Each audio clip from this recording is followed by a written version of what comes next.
नमस्कार, स्वागत है आपका वन इंडिया 24 में। लोजपा रामविलास के राष्ट्रीय अध्यक्ष चिराग पासवान का बयान वीआईपी सुप्रीमो मुकेश सहनी को लेकर दिया गया। यह कोई पहला दल नहीं है जिसके साथ ऐसी घटना हुई है या की गई है। पार्टी के विधायक अपनी व्यक्तिगत महत्वाकांक्षा के लिए एक दल से दूसरे दल जाते हैं। मुकेश सहनी के पार्टी के नेता उनके विचार से सहमत नहीं थे। मुकेश सहनी के यूपी चुनाव के लड़ने के फैसले से उनके विधायक सहमत नहीं थे। मुकेश सहनी के बीजेपी से संगठन को लेकर क्या बात हुई थी यह किसी को पता नहीं। मुकेश सहनी पर जो फैसला लेना है एनडीए के घटक दल फैसला लेंगे। पार्टी के तीनों विधायक जो इस रूप में देखिए, इसमें देखना क्या है, ये राजनीति का एक हिस्सा है। ये कोई पहला दल नहीं है जिसके साथ ऐसी घटना हुई, पहला दल नहीं है जिसने ऐसी घटना की। हम लोग तो भाई निरंतरता में देखते आ रहे हैं। अगर मैं अपनी पार्टी का उदाहरण दूं तो हमारे नेता ने, आदरणीय रामविलास पासवान जी ने जब से पार्टी बनाई तब से हम लोगों ने देखा कि अपनी व्यक्तिगत महत्वाकांक्षाओं के लिए पार्टी के जो विधायक होते हैं वो एक दूसरे दल में आते जाते रहते हैं। और बिहार में तो खास तौर पे इस बात को देखा गया है।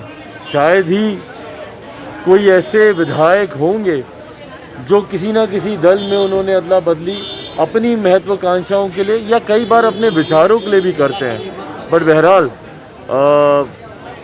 ये जो भी घटना चक्र घटा, ये मुझे लगता है पूरी तरीके से मुकेश सहनी जी, उनकी पार्टी का अपना व्यक्तिगत विषय है। उनकी पार्टी उनके विचारों से सहमत नहीं है। उन्होंने अपना कुछ पक्ष रखा जिसकी वजह से उन्होंने चुनाव लड़ने का फैसला लिया। आने वाले समय की रणनीति उन्होंने जिस तरीके से बनाई, उनकी पार्टी के लोग या उनके विधायक संभवतः उनसे सहमत नहीं थे, जिसकी वजह से परिणाम आया। बट पूरी तरीके से उनका अपना इंटरनल मैटर है।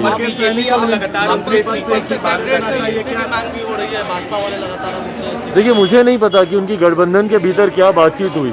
2020 में भी अगर आप देखें तो हम लोग की जानकारी में नहीं है, क्योंकि एक लंबे समय तक वो महागठबंधन का हिस्सा थे।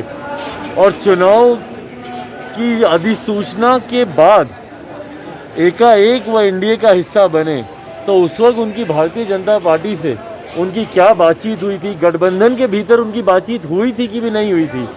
उनकी मुख्यमंत्री नीतीश कुमार जी की पार्टी से बातचीत हुई थी, भाजपा से हुई थी, ये नहीं जानते हम लोग, पब्लिक डोमेन में नहीं है।